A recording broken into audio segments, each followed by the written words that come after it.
Hello students, आज की video में हम तत्वों के गुणधर्मों की आवृत्ति प्रवृत्ति या फिर तत्वों के आवर्ती गुण के बारे में पढ़ेंगे। तो आप जानते हैं कि अगर हम तत्वों को उनके परमाणु क्रमांक, जिसे हम जेड से प्रदर्शित करते हैं, तो उनके परमाणु क्रमांक के बढ़ते हुए क्रम में रखते हैं, जैसा कि आवर्त सारणी में रखा गया है। तो रखने पे हम देखते हैं कि एक निश्चित अंतराल के बाद समान गुणों वाले तत्वों की पुनरावृत्ति होती है।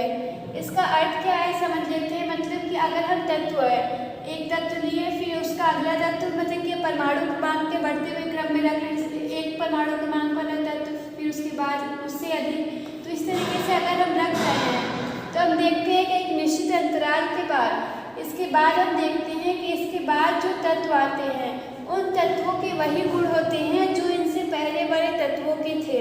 मतलब कि ये जो तत्व होगा उसका गुण इस तत्व के गुण के समान होगा। मतलब कि इसको नीचे, इसके नीचे हम लिख देते हैं। इसके बाद इसका जो अगला वाला तत्व आएगा उसका गुण इसके इस दूसरे तत्व के गुण के समान होगा, फिर अगले वाले तत्व का गुण इस तीसरे के समान होगा। तो इसी तरीके से समान गुण वाले तत्व आएंगे। फिर उसी अंतराल के बाद हम देखेंगे कि दोबारा जब तत्व आएंगे तो उनके गुण दोबारा जो है इन तत्वों के साथ समानता रखेंगे। तो हम देख रहे हैं कि अगर हम परमाणु क्रमांक के बढ़ते हुए क्रम में रख रहे हैं तो एक निश्चित अंतराल के बाद जो तत्व हैं उनके गुणों की पुनरावृत्ति हो रही है। तो यहाँ पे जो आवर्ती गुण लिया गया है, आवर्ती गुण का मतलब होता है, आवर्ती मतलब बार बार रिपीट करने वाले गुण। तो हम यहाँ पे तत्व देखेंगे कि तत्व के कौन कौन से गुण जो हैं एक निश्चित अंतराल के बाद बार बार रिपीट कर रहे हैं, उन्हीं गुणों को यहाँ पे हमें पढ़ना है। और ये देखना है कि जो आवर्त सारणी है, आवर्त सारणी में अगर हम बाएं से दाएं ओर जाते हैं और समूह में ऊपर से नीचे की ओर आते हैं तो ये जो आवर्ती गुण हैं ये किस प्रकार परिवर्तित होते हैं, मतलब इनके मान में किस प्रकार वृद्धि या किस प्रकार की कमी हमें देखने को मिलेगी।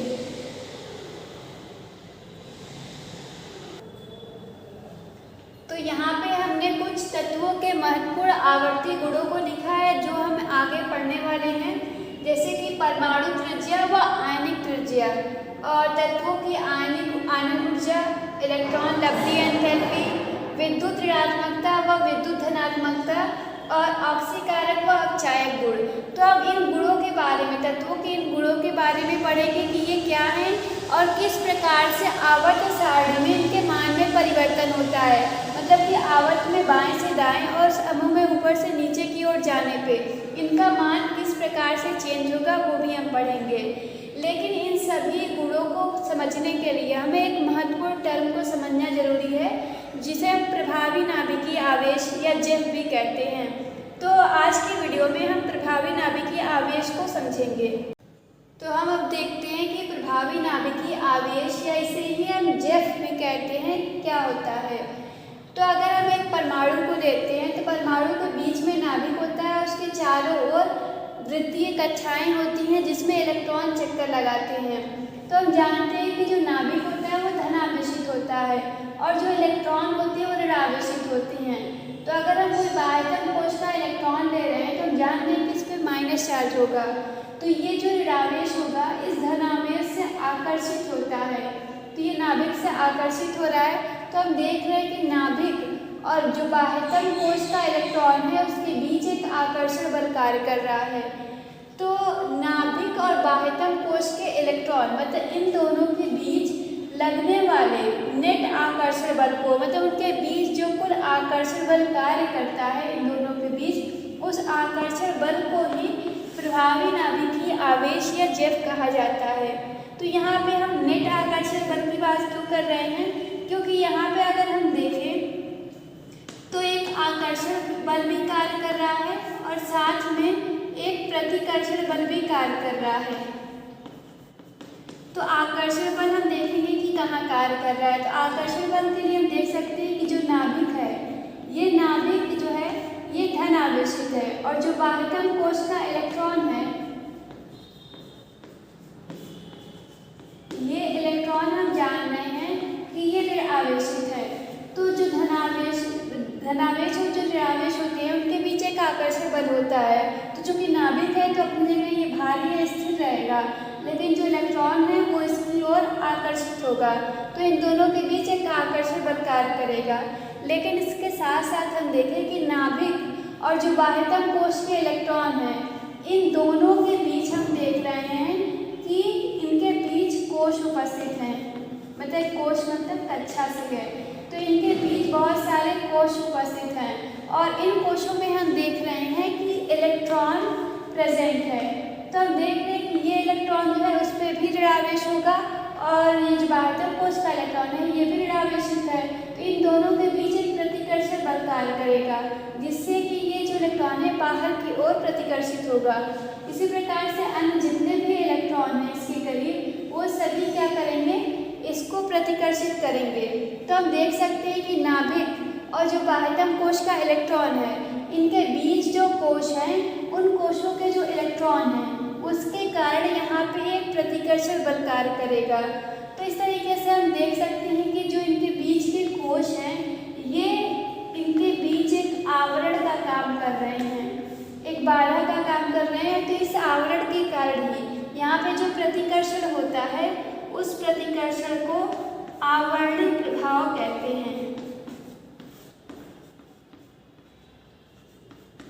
तो हम देख सकते हैं कि नाभिक और बाह्यतम कोश के इलेक्ट्रॉन के बीच विपरीत आवेश होने की वजह से एक आकर्षण बल कार्य कर रहा है और साथ में आवरणीय प्रभाव भी लग रहा है, जो कि ये नाभिक और बाह्यतम कोश के इलेक्ट्रॉन के बीच उपस्थित कोश के कारण है। तो हम देख सकते हैं कि आकर्षण और प्रतिकर्षण दोनों के बल के लगने के बाद कुल जो नेट बल लग रहा होगा, मतलब कि अगर इन इलेक्ट्रॉनों को हम छोड़ देते हैं तो उस हिसाब से नाभिक और इलेक्ट्रॉन के बीच आकर्षण बल अधिक होगा, लेकिन जब आवरणीय प्रभाव आ रहा है तो उस प्रभाव के कारण इस आकर्षण बल का मान जो है कम हो जाएगा। तो जो कम होने के बाद आकर्षण बल आएगा, जिसको हम कह सकते हैं कि ये नेट आकर्षण बल है।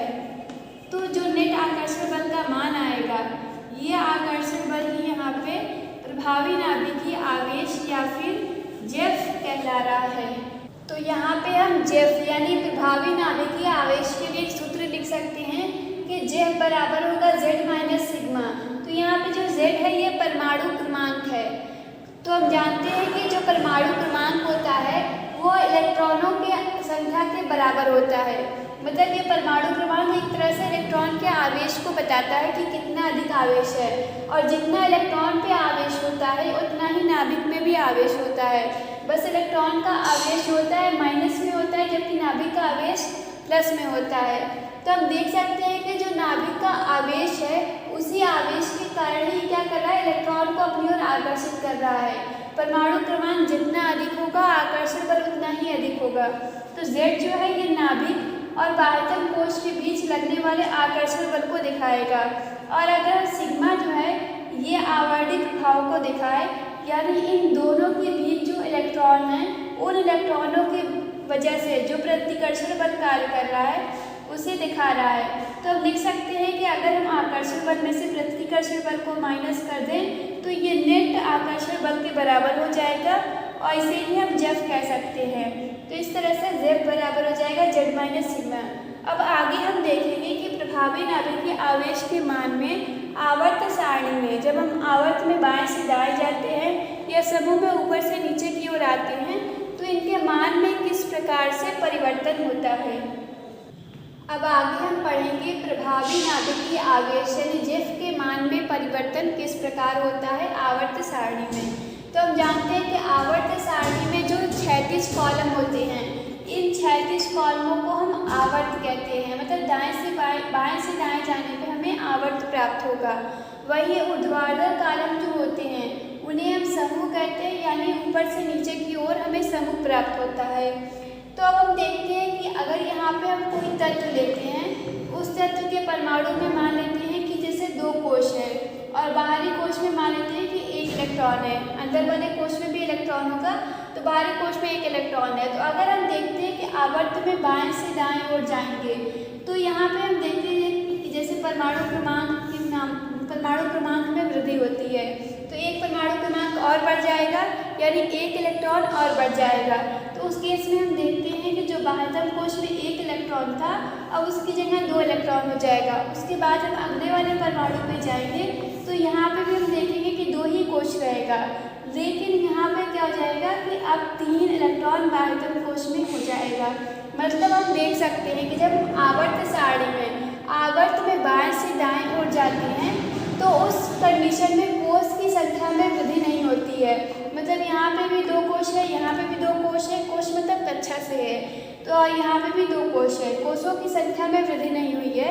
लेकिन हम देख सकते हैं कि जो बाह्यतम कोश के इलेक्ट्रॉन हैं उनकी संख्या में वृद्धि होती है। तो यहाँ पे बाह्यतम कोश में 1 इलेक्ट्रॉन थे, उसके बाद बाह्यतम कोश में 2 इलेक्ट्रॉन हो गए और फिर उसके बाद बाह्यतम कोश में 3 इलेक्ट्रॉन हो गए हैं।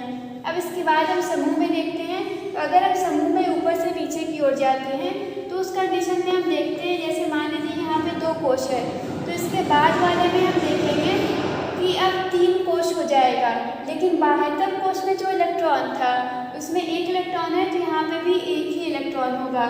इसके बाद हम अगर अगले वाले परमाणु में जाएंगे तो अब हम देखते हैं कि यहाँ पे 4 कोश हो जाएगा, लेकिन बाह्यतम कोश में जो इलेक्ट्रॉन है वो अभी भी 1 ही रहेगा, क्योंकि हम पहले भी पढ़ चुके कि समूह में जो तत्व होते हैं उनके गुण समान होते हैं और उनके इलेक्ट्रॉनिक विन्यास भी जो होते हैं बाह्यतम कोश के वो समान होते हैं। तो बाह्यतम कोश में 1 इलेक्ट्रॉन, यहाँ पे भी 1, यहाँ पे भी 1। इसमें चलिएगा तो इसमें सब में क्या, इसमें 2 इलेक्ट्रॉन है बाह्यतम कोश में, तो नीचे वाले में भी बाह्यतम कोश में 2 इलेक्ट्रॉन रहेंगे, उसके नीचे वाले में भी 2 ही इलेक्ट्रॉन रहेंगे, लेकिन जो कोशों की संख्या है वो बढ़ती जाएगी। तो हम देख सकते हैं कि समूह में ऊपर से नीचे की ओर आने पे कोशों की संख्या में वृद्धि होती है, लेकिन जो बाह्यतम कोश के इलेक्ट्रॉन होंगे उनकी संख्या में वृद्धि नहीं होगी। तो हम देख रहे हैं कि जो जेफ होता है यानी प्रभावी नाभिकीय आवेश जो होता है ये Z - सिग्मा के बराबर होता है। तो अगर हम देखते हैं कि आवर्त में बाएं से दाएं ओर जा रहे हैं तो कोशों की संख्या में वृद्धि नहीं हो रही है। तो अगर इनके बीच के जो कोश है उनकी संख्या नहीं बढ़ रही है तो उन कोशों की वजह से ही हम जानते हैं कि प्रतिकर्षण बल कार्य करता है। तो जो कि सिग्मा का मान मतलब कि कोशों की संख्या नहीं बढ़ रही है, इसलिए जो आवर्ती प्रभाव सिग्मा होगा इसके मान में हम देखेंगे कि वृद्धि नहीं होगी, इसके मान में वृद्धि नहीं होगी। लेकिन हम देख रहे हैं कि जो कि परमाणु क्रमांक बढ़ रहा है, ठीक है, यहाँ पे एक मतलब क्या होगा, आज परमाणु क्रमांक के बढ़ते हुए क्रम में हम रखे हैं, तो यहाँ पे मान लीजिए 30 है तो 31 होगा, फिर 32 होगा, तो परमाणु क्रमांक में जेड के मान में वृद्धि होगी। तो हम देख रहे हैं कि जेड का मान तो बढ़ रहा है लेकिन सिग्मा का मान नहीं बढ़ रहा है। तो अगर हम इस संख्या को बढ़ाते जाएंगे तो हम देखेंगे कि क्या होगा, जेफ का जो मान आएगा वो मान बढ़ेगा। मतलब हम देख सकते हैं कि अगर हम आवर्त में बाएं से दाएं ओर जाएंगे तो जो जेफ का मान होगा इसके मान में वृद्धि होगी। तो ये हमें याद रखना है कि आवर्त में बाएं से दाएं ओर जाने पर जेफ के मान में वृद्धि होगी। अब अगर हम समूह में देखते हैं तो हम देख रहे हैं कोशों की संख्या में वृद्धि हो रही है। यहाँ पे एक कोश है, यहाँ पे 2 कोश है, फिर 3 कोश। तो अगर कोशों की संख्या में वृद्धि होगी तो जो कि बीच के जो कोश के इलेक्ट्रॉन होते हैं उन्हीं की वजह से आवर्ती प्रभाव कार्य करता है। तो हम देख रहे हैं कि यहाँ पे कोशों की संख्या बढ़ने से आवर्ती प्रभाव यानी सिग्मा के मान में वृद्धि होने लगेगी। चूँकि हम देख रहे हैं ऊपर से नीचे की ओर भी जाएंगे तो परमाणु का मान जेड का मान बढ़ेगा, तो इसके मान में तो वृद्धि हो रही है लेकिन सिग्मा का मान भी यहाँ पे तेजी से बढ़ रहा है, क्योंकि बीच के कोश में इलेक्ट्रॉन की संख्या बढ़ रही है।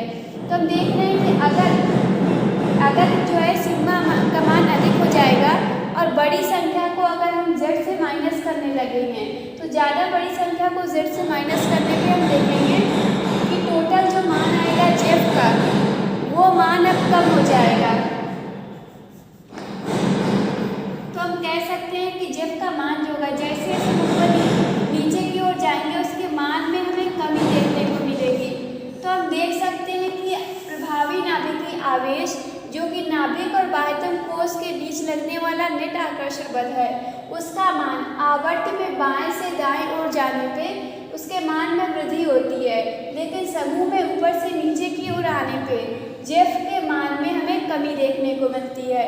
तो ये दोनों पॉइंट हम लोग अच्छी तरीके से याद रखिएगा, क्योंकि इसी का उपयोग करके हम देखेंगे कि जो हमारे आवर्ती गुण थे जैसे कि परमाणु त्रिज्या, आयनिक त्रिज्या या आयनन ऊर्जा, तो सारे जो आवर्ती गुण थे उनके मान में किस प्रकार परिवर्तन होगा उसको हम इसी के